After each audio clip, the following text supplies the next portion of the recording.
What up, y'all? Welcome back to Empowering Real Talk. It is your girl, Coach K, baby. And before I get started, y'all know the drill. Go ahead and hit that subscribe button if you see my beautiful face.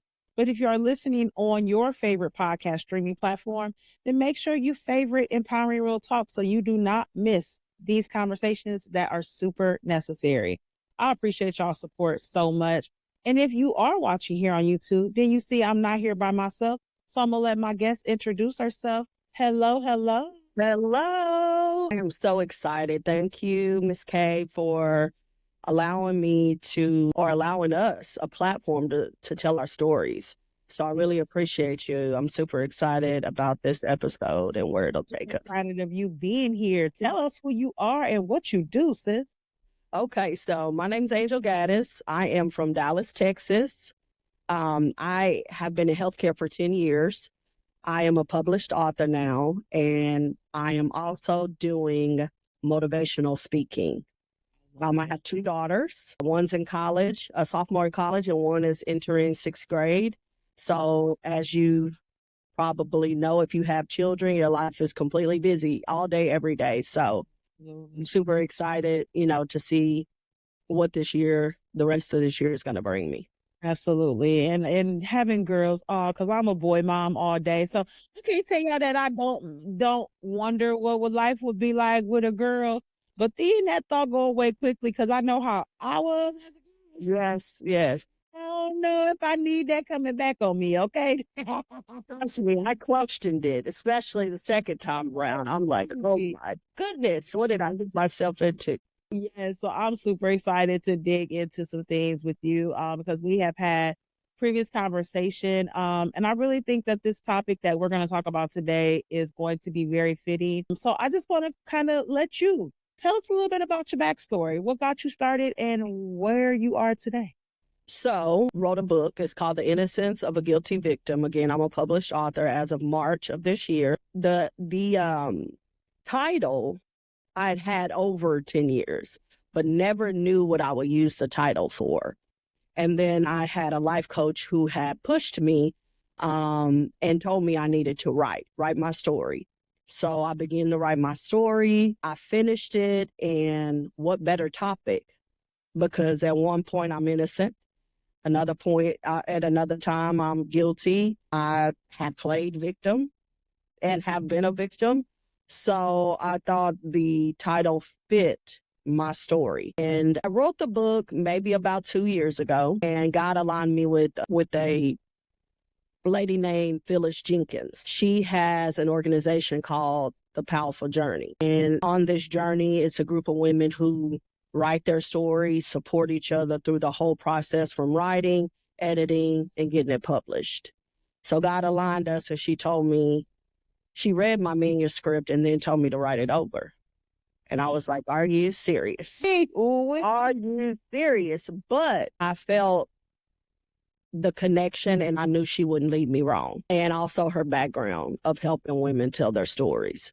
So I rewrote the book, and how she explained it, she just said, you talk about God in one chapter. I need you to talk about God throughout your chapters because he's been here from the beginning to where you are now. And she told me to, because it was more of a woe it's me, like feel sorry for me, look what I've been through, versus talking to my audience. And so she said, pretend like, put a chair in front of you, pretend like there's a 15-year-old girl there who's going through some of the things you went through. What would you tell her? And that's how I was able to rewrite my book. Now, through the process, it was hard because I had to go back to places I didn't want to go to and that I hadn't even written. And so it took time for me to complete it, but I did. I'm super excited. I was in a women's conference where I got to tell my story. And let's just dive into the book. It talks about me growing up. My mother was not emotional or affectionate, and it was because her mother wasn't. And I felt sorry for my mom because I'm like, to not have that or be able to experience that, that's terrible. Like it wasn't a good feeling to me. So I could only imagine what she had experienced. And then my father was an addict. And so he chose his addiction over me. And so here I am in this world, and I'm basically just existing. I'm looking for love. I want affection. I want to be told you're doing a great job. I'm so proud of you, but I never got it. And so through that process, I started seeking different things to numb the pain. I wasn't healing because I didn't understand at the time what that meant or what that looked like. But if I could at least numb it so I don't think about it for 30 minutes, an hour, 2 or 3 days. I drank alcohol. I was addicted to alcohol. I was addicted to sex. If a man didn't have sex with me, that meant he didn't love me. And that was my mindset. I was addicted to partying and money, and I was still empty. Right. And you know how sometimes when you grow up or when you're going through something, it's a continuous cycle over and over. You get tired. At one point, you're gonna get tired because you're drained. X. And having my daughters, I knew the cycle had to be broken. And so everything that my mom didn't give me that I felt like was important in life, I gave to my daughter. So I'm very grateful for that. I'm very grateful that God kept me through. Now I know who kept me, because when I was younger, I used to question, like, why did my parents have me? And, because back in the day when we were growing up, there were like family matters. So it's like, why do I have that? And all my friends at school, there were a few that didn't, but the majority that I spent a lot of time around, they had both of their parents. So I wasn't getting it.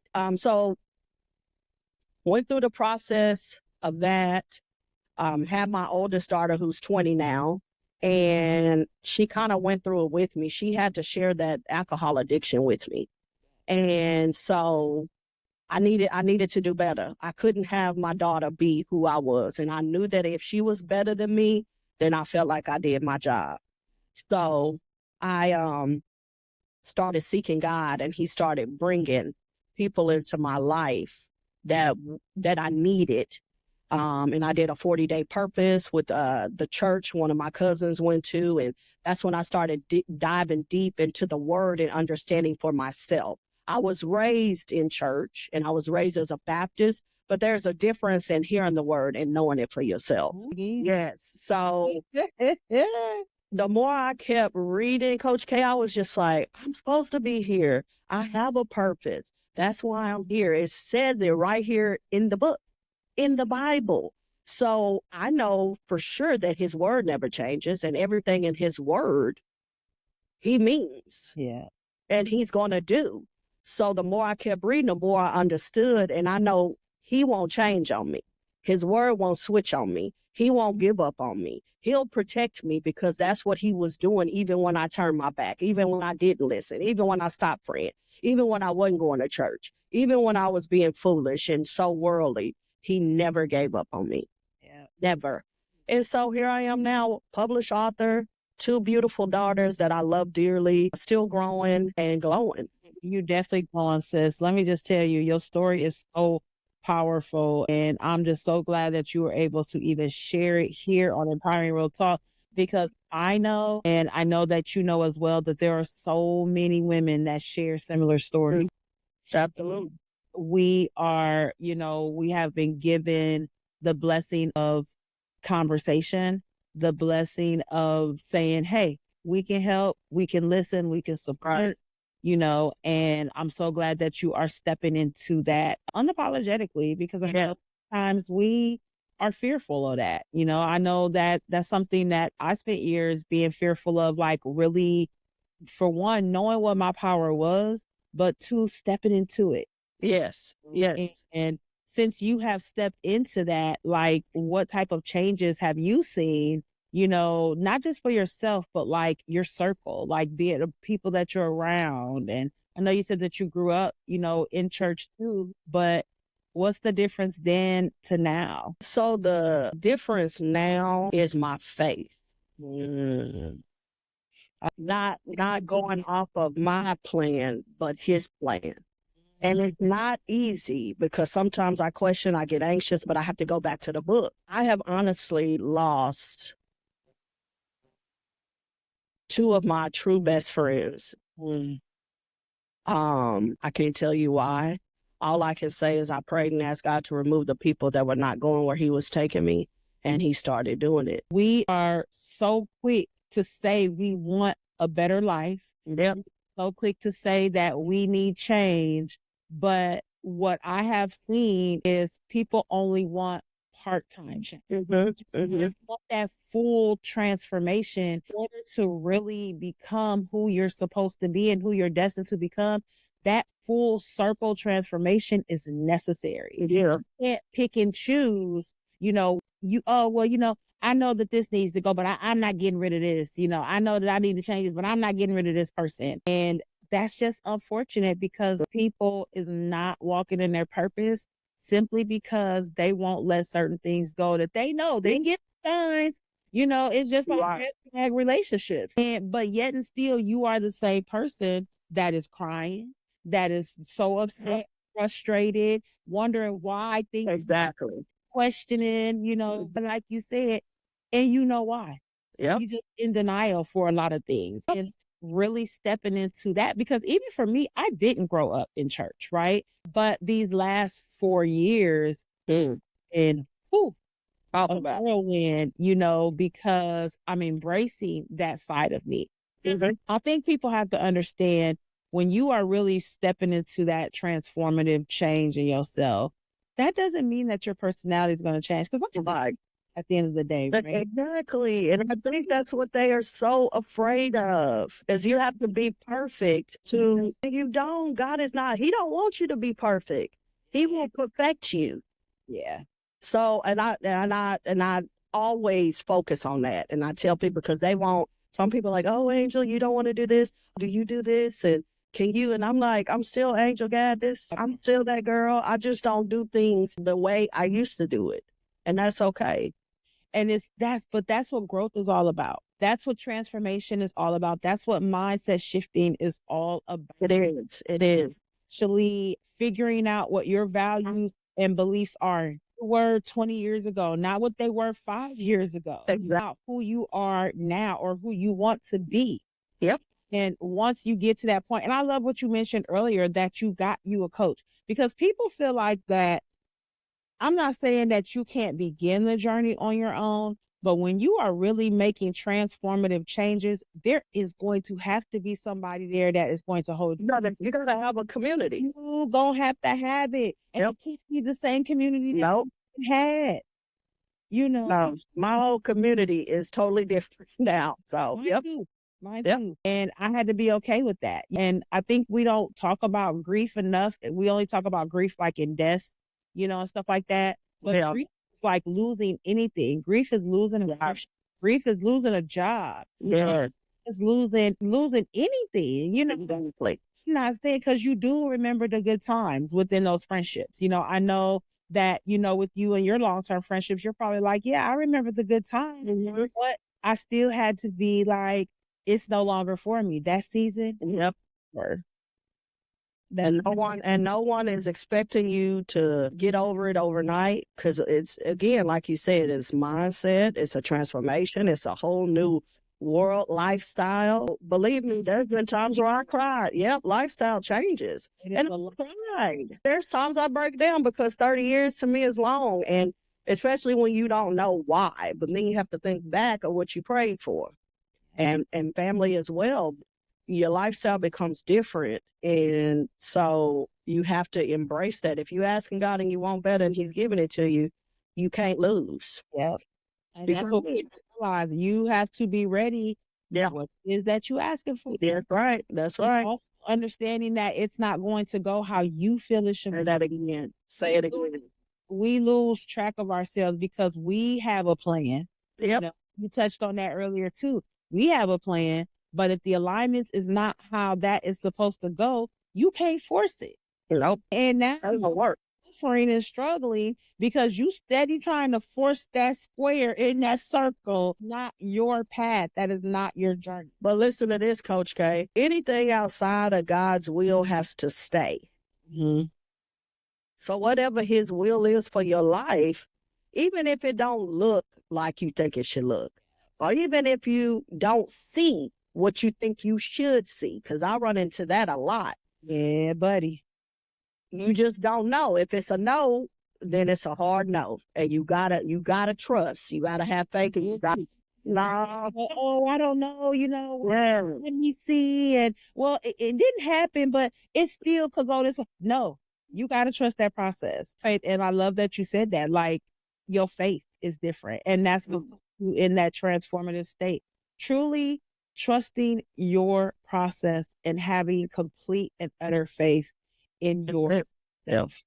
Well, In yourself. So like when it comes to, being okay with doing things your way, like what unique approaches or methods that you've done here now that kind of helps you on your journey? Because as an author, you definitely promote and you definitely encourage, but I also know that you are also out here in these community streets too. So yeah. let us know, what your approaches are and what your methods are when it comes to empowering other women. So I do a lot of social media inspiration. Sometimes I speak on just motivating, and then sometimes I share what God is doing because somebody else may be in that space and they need to know. So each week, once a week, I speak on all platforms of social media, and it's just different inspirational things that I speak on. And I really, truly try to help, even if it's just one person.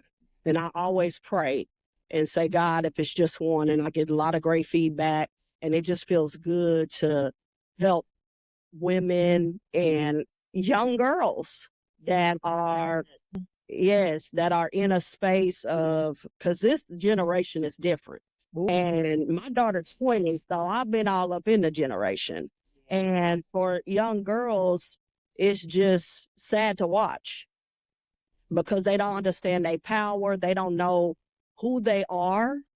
And a lot of them operate off pain and what the world looks like and what social media says it should be. And it's causing a lot of things to happen to our youth. And a lot of it's suicide, and it's very scary. So I've done that. I also am in a community, the Powerful Journey, where we are in like a next step class. So we just speak on and inspirate each other, speak on what our next steps are. And I just keep grooving, and I just ask God to keep aligning me. And I'm always pray for a discerning mind, because you don't ever know who God gonna bring, what your situation gonna be. So you have to be aware. I also have to be aware of people that are in my life or even trying to attempt to be in my life, to be aware of those that don't mean me good. But I do a lot of speaking on social media because I am new to this. In any community that podcasting, I speak on a lot of podcasts, and I'm working on a course for young girls as well as women, speaking on breaking the generational cycles and also turning their pain into purpose. Those are two courses that I will have available soon, and it'll be a workshop for our young girls 15 to 18. I don't see that. And we need to, that's where it starts. And it's so many generations ago, and it continues to keep happening. And why can't I be the one that fix it? Absolutely. Come on, sis. Go ahead and pay my way. I love it. Yep. I love it. I love it. So, like, when it comes to just really being unapologetically okay with your shifts and your changes, because I definitely know, I understand that like growth is continual. Yep. People don't get that growth is something that you encounter every day. I've realized that having a growth mindset, even on my rest days, I'm still growth thinking. Mindset of, okay, what can I do? Whether it's a personal journey or the entrepreneurial journey. Yep. Because as a full-time entrepreneur, yes, I have to make sure that the personal and the professional alignments are Exactly. with me, because that's how I continue to walk in purpose. Right. So just understanding that, like, as you continue to build, have your communities, create your courses, what can you say, like the next 12 months? What do you want them to look like for you? Because we're going to go ahead and speak them into it. Yeah, we're going in. I'll be motivational speaking across the world. I will be at colleges. I will be at prisons. I will be at girl group homes. Yeah. I will be wherever God send me. I'm going to be there because I have such a strong passion for our young girls. And if I can do it, they can do it. Hey. And I need them to know that everybody has a purpose in this world. Yep. So although you're going to go through it, although we will have trials and tribulations, and we still have purpose, and the world needs us. Yeah, that is fact. The world, your story is going to help somebody else. My story is no longer my story. Yeah. It's for someone else. So that's where I'll be. I'll be on podcasts, maybe some shows, at the church, teen group, retreats, all of that. That's where I want to be. And so I actually have been reading the Bible, and I go through the different books because I want to be relatable to our youth. There's sometimes religion can be very, and this is my opinion, can be a bully. And sometimes it pushes our youth and even grown people away because they're something to discuss for a second, because we've seen that a lot more lately. And that's why I tend to want to always talk about values and belief systems, because our value systems that we had when we were 10 are not going to be the same values that we are 30, 40, 50. And because some of our older generation, and I love my older generation so much, but they are still have that mindset of you do as I say, not as I do. Yeah. I advocate when it comes to our mental health, all of that. And I have really faced some backlash because I speak on people being able to walk in their journey. It's not a matter of disrespect. I'm not trying to disrespect you, but what I'm telling you is, first of all, I'm almost a half a century old.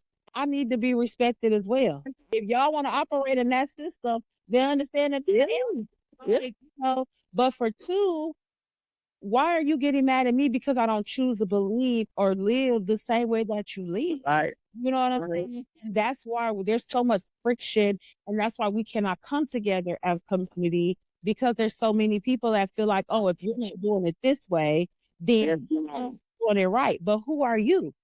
I don't get my assignment from you. So how I'm doing my assignment is exactly how I'm supposed to be doing my assignment. And it may not look like what you think it should, but that's really not your business if you want it to be. And my oldest daughter, she helped me with that because, of course, as a mother, and like you said, having a daughter and knowing what you went through, my daughter told me, she said, Mom, I'm not going to do things like you do. I'm in a totally different generation. Sitting back and thinking about it, you're like, oh my God, for one, my baby thinking for herself. Yeah. Because you got to spin it. Instead of you thinking that she being defiant, she is having a mind of her own. She got a mind of her own. And she got feelings too. She has feelings. You don't shut the feelings down. And when it comes to our younger generations, they are going to have to bump their heads in certain situations. They will.